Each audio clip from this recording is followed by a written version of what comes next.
Assalamualaikum warahmatullahi wabarakatuh. Selamat datang di channel Muhammad Samsudin.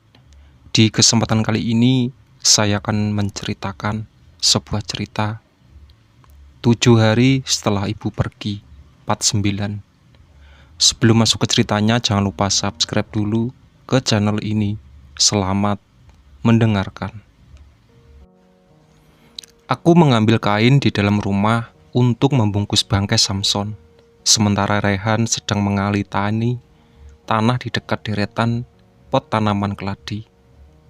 "Kamu bilang si Samson dari pagi kagak pulang kan?" tanya Rehan. "Iya, padahal jawabku tadi pagi itu hanya bohong. Tapi kenapa malah kejadian? Aneh gak sih? Kalau beneran baru pagi ini doang hilang, kok bisa belatungnya gitu?" "Iya juga. Sepengetahuan aku nih, proses pembusukan itu beberapa hari. Biasanya kucing yang baru mati itu badannya kaku, lalu keras. Apa mungkin karena sedekap di dalam mobil, jadinya proses pembusukan lebih cepat gitu? Suhu dan kelembab udara emang bisa sih mempercepat pembusukan, tapi nggak secepat ini juga harusnya. Udah, sekarang kubur aja dulu. Aku pusing baru balik ke rumah udah disambut beginian." Aku melangkah mendekati mobil, kemudian membungkus Samson. Tutup hidung Han." Aku berlari ke arah Rehan sambil menahan nafas. Ia pun menyingkir dan menjauh sambil menutup hidung. Bergegas aku memasukkan bangkai Samson ke lubang galian, lalu menutupnya. Tak menyangka kucing kesayangan ibu harus pergi secepat ini. Oh iya, aku baru ingat, biasanya kucing kalau mau mati, dia cari tempat persembunyian gitu, biar nggak dilihat sama majikannya, ucap Rehan. "Beberapa hari lalu, Samson masih sehat-sehat aja, Han. Bisa pas kamu tinggal dia sakit, kan dikasih makan sama Pak Rian. Tetep menurut aku nggak ada yang aneh. Gimana caranya kucing segede itu bisa masuk ke mobil yang dikunci? Kamu bilang tikus bisa masuk juga, tapi itu kecil, Lang. Kucing badannya berkali lipat dari tikus. Coba kamu pikir aja, dia masuk lewat mana?" "Jadi maksud kamu ini adalah kaitannya sama kejadian di perumahan?" Aku bisa menebak jalan pikiran Rehan. Ia mengangguk.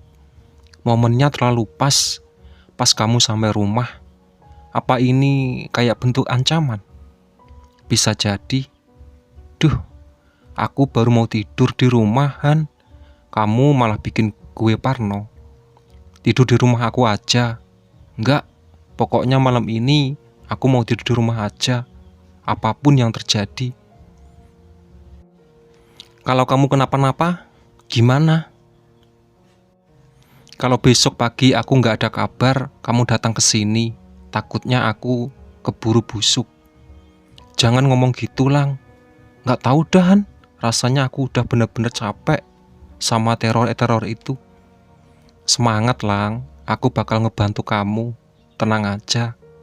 Itu yang aku takutin, Han. Kamu nanti ikut keseret kayak kejadian kemarin. Nggak apa-apa, selama aku bisa bantu." Rehan sudah pulang ke rumahnya. Aku pun mulai membersihkan rumah. Tempat pertama yang kubersihkan ada ruang tamu dan tengah. Banyak debu yang menempel di perabotan. Kemudian aku bergeser menuju dapur.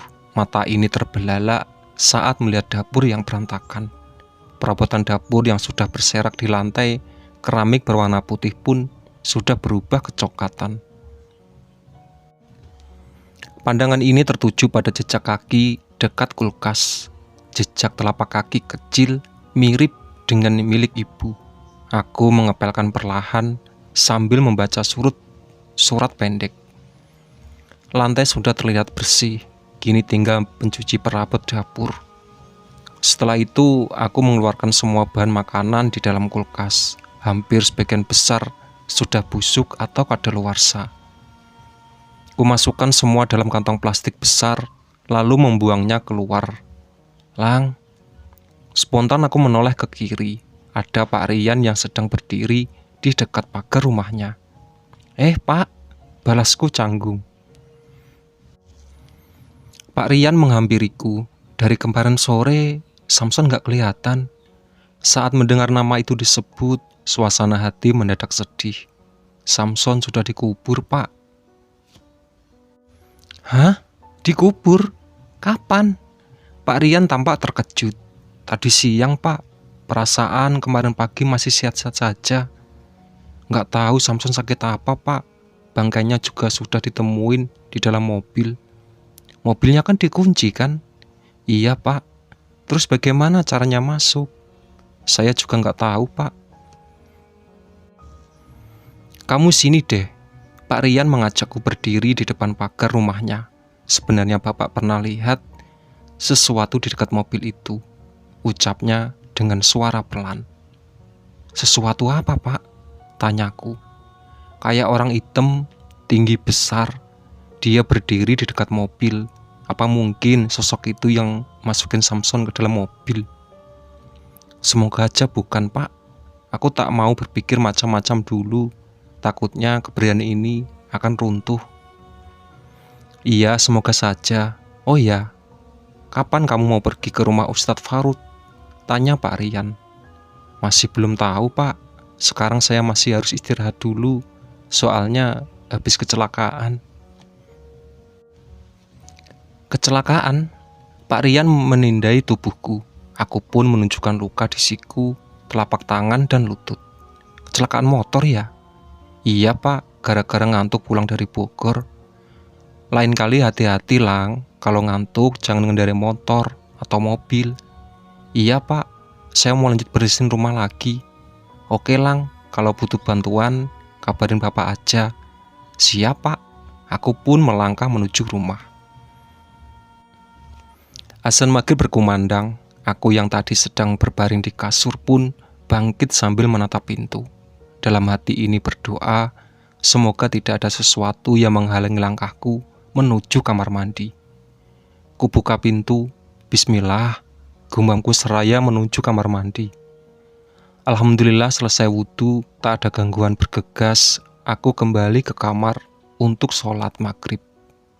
Ting!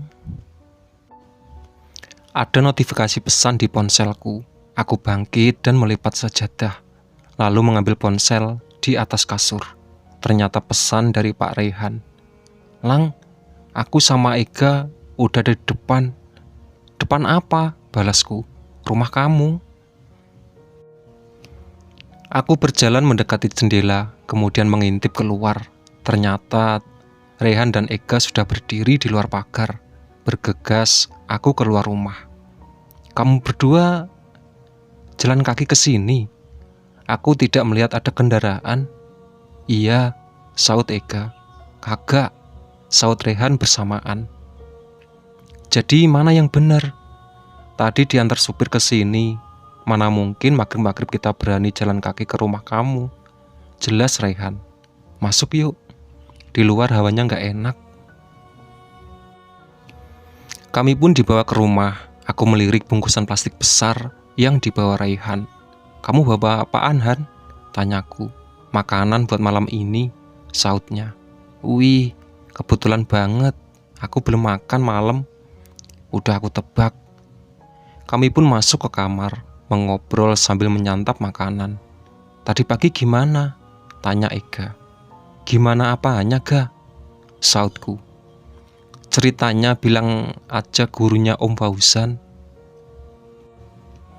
Kemungkinan korban kecelakaan itu jadi tumbal pesugihan, balas Rehan. Spontan aku melirik padanya. Seharusnya ia tidak memberitahu hal itu pada Ega. Beneran, Lang? Tanya Ega. Aku membalasnya dengan anggukan. Innalillahi. Aku kira yang begituan cuma eksis di kota-kota kecil. Di Jakarta juga udah banyak yang pakai begituan, Ga? Tanya Rehan. Asli, Han. Aku kira zaman semodern ini udah jarang yang pakai. Aku hanya bisa menunduk, menatap makanan. Kenapa topik pembahasan malam ini malah tentang pesugihan? Diem aja, Lang. Tegur Ega. Lagian kamu berdua malah bahas begituan di sini, protesku. Iya, sorry. Bahasa apa gitu? Misalnya 3 minggu lagi kita kan mulai masuk kuliah. Kini giliran Rehan yang tertunduk lesu. Ada apa, Han? Tanyaku. Dia kan gak kuliah di Indo, Lang, saut Ega. Kamu jadi kuliah di Amerika, Han? Iya, Lang, 3 minggu ini lagi aku berangkat buat persiapan kuliah. Ya, kagak bisa nongkrong bareng lagi dong, balasku. Makanya puas-puasin nongkrong. Sebelum aku berangkat, nongkrong di kamar, ucap Ega. Mau gimana lagi? Emang kamu mau nongkrong di mana? Balasku. Ya kagak sih. Aku sih gak masalah nongkrong di kamar. Aku udah bela-belain kabur dari Jepang buat balik ke Indo. Soalnya rencana awalnya itu aku dari Jepang langsung ke Amrik tanpa balik ke Indo dulu. Buat ketemu kita doang, ucap Ega. Rehan mengangguk. Beneran, cuma Rehan yang baik. Rehan langsung memukul kepala Ega dengan kardus sepatu di dekatnya. Spontan aku pun tertawa. Terdengar suara ledakan dari luar. Sontak kami langsung bertatapan. Apa itu, Lang? Tanya Ega. Nggak tahu, kayaknya dari luar. Aku pun mengintip keluar. Terlihat ada bola api melayang-layang di depan rumah. Ada apa, Lang? Tanya Rehan. Sini lihat deh, sautku. Masih menatap bola api yang melayang di luar rumah. Apaan itu? Tanya Ega. Kamu bisa lihat juga gak? Balasku. Bisa, jelas banget. Tak lama kemudian muncul sosok siluman anjing yang berdiri sambil memegang bola api itu. Ega berteriak, lalu melangkah mundur, sementara aku dan Rehan masih menatap siluman anjing itu. Untuk apa lagi ia datang ke sini? Siluman anjing itu menghilang, menyisakan rasa takut yang mendalam di diri kami masing-masing, sehingga membuat suasana kamar begitu hening, tak ada bersuara. Ini pertama kalinya aku lihat makhluk kayak begitu. Ega memecah keheningan. Kamu berdua udah pernah lihat ya? Iya, balasku singkat. Dia itu sosok jin pesugihan, jelas Rehan. Ngapain dia datang ke sini? Jangan-jangan apa? Tanya Rehan. Jangan-jangan dia bakal numbalin kita. Hus, jangan ngomong gitu. Dia nggak bakal masuk rumah kan? Tanya Ega. Insya Allah enggak sih. Soalnya depan rumah ada daun bidara dari Pak Nasir, balas Rehan. Besok-besok aku belilah daun bidara buat di dalam kamar, biar tetangga aku kayak berisik lagi. Kagak bisa sembarangan beli juga gak, kan itu emang udah dibacain doa buat penangkal makhluk halus. Duh, gagal dong rencana aku. Malam ini pun dihabiskan dengan mengobrol di kamar. Sekalipun ada di antara kami yang mau kamar mandi, pasti kami bertiga. Gak ada yang mau tidur di kasur, tanya Ega. Di lantai aja biar kompak, balasku. Aku aja deh yang tidur di kasur. Oh begitu, saut Rehan. Ega langsung mengurungkan niatnya. Kami pun tidur berjajar di lantai seperti deretan ikan di pasar. Ini AC-nya nyala kan? Tanya Rehan. Nyala kok gerah ya? Aku meraih remote AC di dekat kasur. Tuh lihat, 18 derajat. Coba dibikin 10 derajat biar dingin, saut Ega. Ntar pas pagi-pagi kita udah kayak nugget di mall. Tapi emang bener Lang, kayak gerah gitu. Kayak AC-nya emang perlu diservis Lang, kurang dingin, ucap Rehan. Atau pasang 2 biji aja, timpal Ega. Emangnya aku Rehan, sampai kamar mandi aja dipasangin AC, kurang kerjaan amat, balasku. Itu ensafut, Gilang, saut Rehan. Ya sama aja lah. Beda. Dep. Listrik tiba-tiba mati. Kenapa lagi ini Lang? Tanya Ega. Mati lampu, sautku. Aku juga gak tahu. Terus napa-napa nanya, Kan aku juga nanya kenapa bisa mati lampu. Coba kamu tanya PLN. Ini mati lampu di rumah ini doang atau satu komplek? Tanya Rehan. Bentar aku cek. Aku bangkit dan berjalan menuju jendela. Au! Ega berteriak. Sorry ga, ternyata aku tak sengaja menginjak tangannya. Rumah di depan terlihat terang benderang. Begitu pula rumah Pak Aryan. Berarti yang mati lampu hanya rumah ini saja. Bola api itu kembali muncul. Ketika melayang-layang di dekat deretan tanaman keladi, sontak aku pun menutup jendela dan berkumpul kembali dengan Ega dan Rehan. Yang mati cuma rumah ini doang, ucapku. Mungkin jepret, kan listriknya, ucap Ega. Kayaknya nggak mungkin sih. Nggak cek keluar aja, tanya Rehan. Jangan, aku sedikit meninggikan suara. Kenapa emangnya? Soalnya tadi aku lihat bola apinya masih ada di luar. Astaga, ini bakal gelap-gelapan sampai pagi gitu, keluh Ega. Kayaknya begitu. Kelontang, terdengar suara benda terjatuh di luar. Spontan aku berdiri dan mengunci pintu. Kayaknya dia berhasil masuk ke dalam, ucapku. Aduh, ucap Ega. Baca doa aja biar dia nggak bisa masuk ke sini, usul Rehan. Kami pun mulai merapal doa apapun yang terlintas di pikiran ini. Srek, srek, terdengar suara langkah kaki.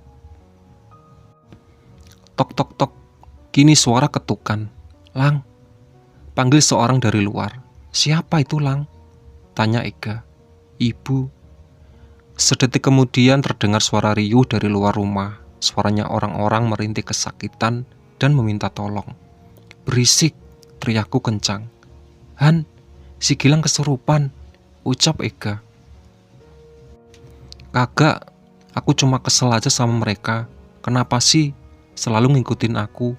Capek banget rasanya. Teriakanku itu tak terdampak apapun. Suara-suara di luar masih terdengar. Ada cahaya memancar di sebelah dari layar ponsel Rehan. Ngapain kamu Han? Tanyaku. Telepon bokap, balasnya. Tak berselang lama Rehan kembali menatap layar ponselnya. Gak diangkat. Bukan, tapi gak ada sinyal. Hah? Masa? Refleks aku mengecek ponsel. Benar tidak ada sinyal. Mereka bisa menyadap sinyal juga, tanya Ega. Aku gak ngerti deh, balasku. Tok tok tok. Lang, tolong ibu. Suara ibu kembali terdengar. Ibu, Gilang mohon pergi, jangan ganggu. Suasana mendadak hening, kayaknya udah pada pergi, ucap Ega. Bruk. Suara langit kamar digebrak kencang, sontak kami pun berteriak kaget. Terdengar suara tertawa kencang, suara yang tidak asing di telingaku. Suara yang berasal dari siluman anjing itu. Suara yang membuat posisi duduk kami semakin berdempetan. Gilang Febians, siluman anjing itu memanggil nama lengkapku. Lang, Ega meremas tanganku cukup kencang. Cepat, selamatkan ibumu. Pergi. Saya tidak takut sama kamu, teriakku. Siluman anjing itu malah tertawa. Namun tak lama kemudian suara itu menghilang. Listrik pun kembali menyala. Tidur di rumah Rehan aja yuk, ajak Ega. Kalian berdua aja, aku mau tetap di sini, ucapku. Rehan menatapku. Aku juga mau di sini. Ya udah, aku temenin kalian berdua, ucap Ega. Kami pun kembali mengambil posisi tidur. Kulihat ponsel sudah pukul 2 pagi. Kamu berdua gak ngantuk? Tanya Ega. Kagak, balasku dengan Rehan bersamaan. Sama nih, aku juga, balas Ega.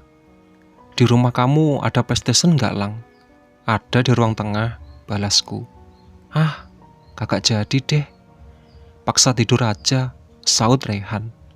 Lampunya bisa dimatiin gak? Pinta Ega. Aku gak bisa tidur kalau lampu nyala. Sebenarnya aku juga sama, ucap Rehan. Aku bangkit lalu mematikan lampu. Jangan lupa baca doa, ucap Ega. Tok tok tok. Suara ketukan di pintu berhasil membangunkanku. Lang, panggil suara dari seorang dari luar. Siapa itu, Lang? Ternyata Ega pun sudah bangun. Suaranya sih mirip sama kakak aku. Aku meraih ponsel yang diletakkan dekat bantal. Ternyata sudah jam 10 pagi. Lang, panggil suara itu lagi. Kak Nasrul? Sautku. Iya, balasnya. Bergegas aku bangkit dan membuka pintu. Kakak pulang gak bilang-bilang, ucapku. Biar jadi kejutan, balas Kak Nasrul. Kak Nasrul, ucap Ega yang tiba-tiba ada di sampingku. Wah, Ega lagi nginep di sini. Bukan cuma aku aja, Kak. Tuh ada Rehan yang baik, masih tidur. Ega, saut Rehan. Udah bangun ternyata. Kak Nasrul pun tertawa. Kakak berangkat jam berapa dari Bandung? Tanyaku. Jam 7. Oh, ngomong-ngomong pada habis ngapain? Tanya Kak Nasrul. Tidur, balasku. Ini kok lantainya kotor? Aku melangkah keluar, melihat lantai yang sudah kotor, penuh dengan lumpur. Bingung harus mencari alasan apa. Kemarin malam habis main bola di lapangan. Terus kami langsung mandi. Tapi Gilang males ngepel, malah diem aja di kamar, ucap Ega. Alasan memang membantu kami, sekaligus menjatuhkanku. Jangan males-males gitu, Lang. Katanya mau hidup mandiri. Hal sesimpel ini aja kamu udah males-malesan, omel Kak Nasrul. Aku melirik ke Ega, ia sedang mengemengkan senyumnya. Iya, Kak, tak ada bantahan yang dapat kulontarkan. Satu lagi, itu di depan rumah, kenapa berantakan? Berantakan gimana? Sini. Kak Nasrul menarik tanganku sampai keluar. Tuh lihat. Aku sangat terkejut saat melihat kondisi di luar rumah. Pot-pot tanaman milik keladi milik ibu hampir semuanya pecah. Beberapa tanaman keledai pun tergeletak di tanah. Selain itu, daun bidara pemberian Pak Nasir terlihat kering kerontang. Semua daun seperti merangas dan berwarna coklat, padahal kemarin masih sangat hijau. Kamu tahu kan itu tanaman kesayangan ibu? Kak Nasrul sedikit meninggikan suara, sementara mata ini terfokus pada keladi putih yang terlihat patah dan bergeletak di tanah. Iya, Kak, balasku lemas, sembari menahan kesedihan di dalam dada. Jangan iya aja. Kamu harus bisa ngejaga rumah baik-baik. Baru tinggal ibu 2 minggu aja, rumah udah berantakan kayak gini. Tapi ini bukan salah aku, Kak. Terus salah siapa? Aku menatap wajah Kak Nasrul. Jawab, Lang. Salah aku. Iya, semuanya salah aku. Aku pun berlari ke kamar. Tak terasa air mata ini menetes. Kuseka air mata sebelum masuk ke kamar, lalu menutup pintu dengan kencang. Ada apa, Lang? Tanya Rehan bingung. Tanaman bidara yang dikasih Pak Nasir itu mati. Hah? Seriusan? Iya. Terus tanaman depan rumah juga kayak ada yang ngacak-ngacak. Astagfirullah, mana pas banget kakakmu datang. Iya, aku jadi diomelin. Ponsel Rehan berbunyi. Bapak aku, ucap Rehan sebelum mengangkat telepon. Ada apa, Pak? Ia mengangkat telepon. Tak berselang lama, wajahnya berubah. Antar terkejut sekaligus sedih. Ia pun menutup telepon. Ada apa, Han? Tanyaku. Bapak aku ngajak ke Bekasi, balasnya. Ke rumah Pak Nasir? Iya. Ada apa lagi pergi ke sana? Pak Nasir meninggal, Lang. Innalillahi wa inna ilaihi raji'un. Itulah sahabat cerita dari 7 hari setelah ibu pergi. Ditunggu part selanjutnya. Oke.